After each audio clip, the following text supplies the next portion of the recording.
Praise the lord. యేసుక్రీస్తు దివ్యనామంలో ఉదయకాల సమయంలో కార్యక్రమం వీక్షిస్తున్న మీ అందరికీ నా హృదయపూర్వక వందనాలు తెలియజేస్తున్నాను. దేవుని బిడ్డలారా, బాగున్నారా?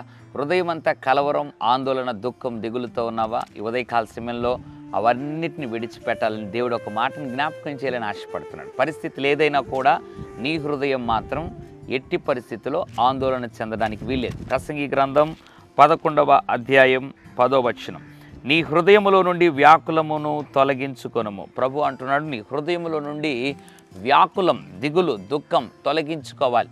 ఎలా తొలగించుకోమంటారు ప్రభు? అసలు తొలగిపోలేనటువంటి దుఃఖము, వేదన, మనసు కష్టంగా ఉందే అని అనుకుంటున్నావా? దేవుణ్ణి అడగగలిగితే ఏ సమస్యలో నుండైనా ఆయన నిన్ను బయటికి తేగలడు.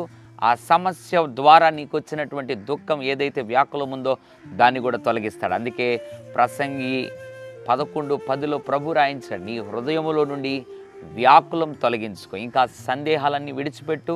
దేవుడు గొప్ప కార్యం చేస్తున్నాడని నమ్ము. వ్యాకులమంతా తొలగించమని ప్రభువుని అడుగు. నిశ్చయముగా దీవెన చూస్తావు. పరిశుద్ధుల తండ్రి, నీకు వందనాలు. హృదయములో నుండి వ్యాకులము తొలగించుకొనుము అనే మాట ద్వారా మాట్లాడినందుకు వందనాలు.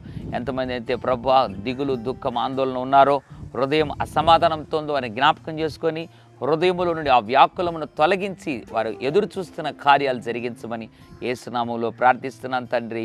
ఆమెన్. God bless you.